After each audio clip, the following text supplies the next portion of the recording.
జ్యోతిషాస్త్రరీత్యా ద్వాదశ రాశుల్లో 11వ రాశి అయినటువంటి కుంభరాశి మిత్రులారా, మీరు ధనిష్ఠా నక్షత్రం 3-4 పాదములు, శతభిష నక్షత్రం 1-2-3-4 పాదములు, పూర్వభద్ర నక్షత్రం 1-2-3 పాదాలకు జన్మించిన మీరు కుంభరాశి వారిగా పరిగణించబడుతున్నారు.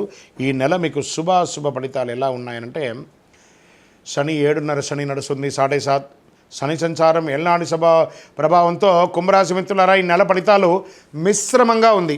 జీవిత పురోగతి కోసం అవకాశాలు అందిపుచ్చుకునే అవకాశాలు నెల మొదటి భాగంలో ఉంటుందని కూడా చెప్పచ్చు. విడిపోయిన భార్యాభర్తలు కలిసే అవకాశాలు, ఇంటిలో వివాహాది శుభకార్యాలు, ఉపనయన శుభకార్యాలు, భూమి పూజ, గృహప్రవేశ యోగాలను కూడా చెప్పవచ్చు. ఆధునిక శక్తికరమైనటువంటి ఎలక్ట్రానిక్ పరికరాలన్నీ కూడా కొనే అవకాశాలు ఈ నెల ఎక్కువ ఉన్నాయి. పిల్లలు గర్వించదగ్గ విషయాల్లో వార్తలను మీరు వింటారు. వివాహ ప్రయత్నాలు అనుకూలంగా ఉంటాయి. వాహనం నడిపేటప్పుడు జాగ్రత్తగా ఉండండి. స్నేహితుల వల్ల మంచి అవకాశాలు వస్తున్నాయి. ఉద్యోగులకి మార్పు ఉంటుంది. ఆఫీసులో ఉన్నతాధికారులతో మాట్లాడేటప్పుడు సహనంగా ఉండండి. వ్యాపారంలో కొంత గందరగోళం ఉంటుంది. పారిశ్రామిక మరియు వ్యాపారం లాభంలో ఊహించిన దానికంటే కూడా ఫలితాలు వచ్చినా మాస ద్వితీయంలో కాస్త తగ్గుతుంది. పరోక్ష ప్రత్యర్థుల వల్ల సమస్యలు వస్తాయి.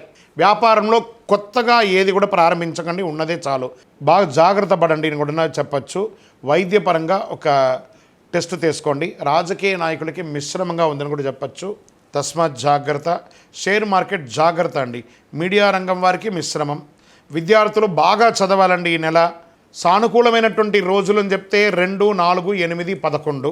చంద్రాష్టమం ఫిబ్రవరి 15/2/2025 ఉదయం 5:44 నుండి 17/2/2025 వరకు రాత్రి 6:02 అంటే 2.5 రోజులు చంద్రాష్టమం ఉంటుంది. కాబట్టి జాగ్రత్తగా మాట్లాడండి. ఎవరితోనూ మీ యొక్క శృతి మించకుండా మీ మాటలు అదుపులో ఉంచుకొని మాట్లాడండి ఈ 2.5 రోజులు. అదృష్ట సంఖ్య 2, 3, 7. ఏ ఒక్కరిని కూడా వ్యంగ్యపరచి మాట్లాడకండి. అది మీకు కొంచెం స్వతహాగా ఉంటుంది. అది కొంచెం జాగ్రత్త పడండి. పూజించవలసినటువంటి దైవం దక్షిణామూర్తి మరియు హనుమత్ ఆరాధన మంచిది.